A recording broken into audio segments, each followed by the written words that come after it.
Glory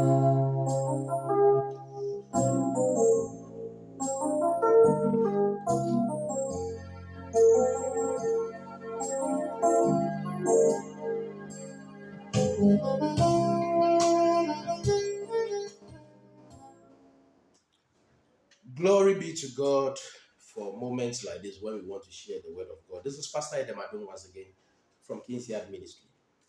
We've been looking at how to preserve the image of God in a crisis situation. We know what is happening across the world, and more crisis means there will be increase in robbery, increase in prostitution, increase in ritual killings, and all that. But are you, as a Christian, willing to preserve your image even in the glaringly you see opportunity to commit a crime and you can survive and nobody can notice? Are you ready to compromise? We started by saying the image and likeness of God was given to man, and dominion was given to the image and likeness of God in man, not to man. So you must have a form as a son of God, the image, that you can function as a king. Or else you may be functioning as a king, but not from the image. But you could be ruling over idol worship or chaos or a mess. So the main thing is to focus on building the image first, the form. Let me give you an example. There was Adam in the garden, and there was the garden. When Adam failed, as man failed, the garden also failed to function, stop functioning. But God, in his wisdom, did not come to fix the garden. He brought himself in a form of flesh, Jesus Christ, to die to restore man. And when man, that form is restored, the garden begins to function again. That's the wisdom of God. So the most important thing is not you trying to rule, but the most important thing is you trying to protect the form that must rule. Christians are in a hurry to cast out demons and neglect to build their own form.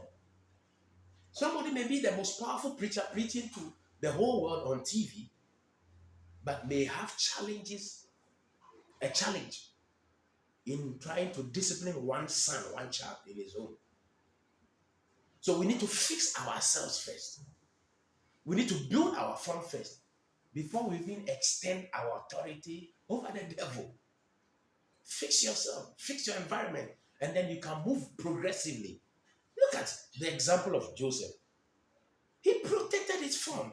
He came with nothing, but the image kept him going and was successful.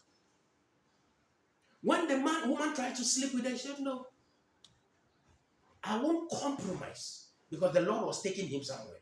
He knew those who compromise are those who don't know their form. For instance, somebody will sell their birthright for a bowl of soup because they don't even know what is in there. People don't even know what they carry. If you don't know, somebody can influence you to distort the form. Samson was very casual in allowing Delilah to manipulate him to bring people to cut his hair. And that hair stood for his glory, and that glory is the image of God. And the meaning of Delilah is to bring low. See, there's a Delilah waiting to compromise, distort the image, which is the only thing you have to survive in this crisis. Don't compromise. Look at the book of Daniel, chapter 1. Read from verse 3. Daniel 1, verse 3. Then the king instructed Ashpenaz, the master of the eunuchs. Ashpenaz was the one who castrated the people, to bring some of the children of Israel and some of the king's descendants and some of the nobles, young men in whom there was no blemish, young men in whom there was no fault. He was looking for a clean image. Why do you think people are sacrificing virgins? They want something that is pure. They want an image because that will do their job. Young men whom there was no blemish, but good looking, gifted in all wisdom, possessing knowledge and quick to understand, who had ability to serve the king's palace, and whom they might teach the language and literature of the Chaldeans. What does that mean? The language and literature of the Chaldeans. Let us change the way they understand things. Let us distort their image. Let us change their language. Let us change the seed. Let us mix it, compromise their image. Daniel said, no, I will not eat food that has been served to idols. I will not bow to that statue. He didn't compromise. And remember, these things he did in a foreign land. Christians are walking in a worldly place. But just like Daniel, Joseph didn't compromise the image. Are you willing to do that? You can't tell me it is too difficult. People did it. Daniel said, no, I'll be consistent in worshiping. I will preserve my image. I will keep praying. I will use my wisdom. I will not allow you to distort the only thing that keeps me going, my image. Glory be to God. Verse 5. And the king appointed for them a daily provision of the king's delicacies and of the wine which he drank, and 3 years of training for them, so that at the end of that time they might serve before the king. Now, among those of the sons of Judah were Daniel, Hananiah, Mishael, and Azariah. To them, the chief of the eunuchs gave names.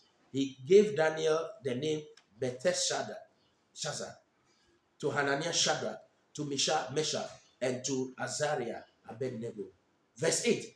But Daniel purposed in his heart that he would not defile himself with the portion of the king's delicacies, nor with the wine which he drank. Therefore he requested of the chief of the eunuchs that he might not defile himself. He might not defile himself. What? What was there to defile? The image and likeness of I am a Jew. I am an Israelite. I will not permit you to bring worldliness to mix with what I have because I'm a slave. Glory be to God. Glory be to God. How many of us can speak this way in this moment of crisis? I will not defile myself. This must be your message. This Pastor Edem Adom, God bless you for joining us.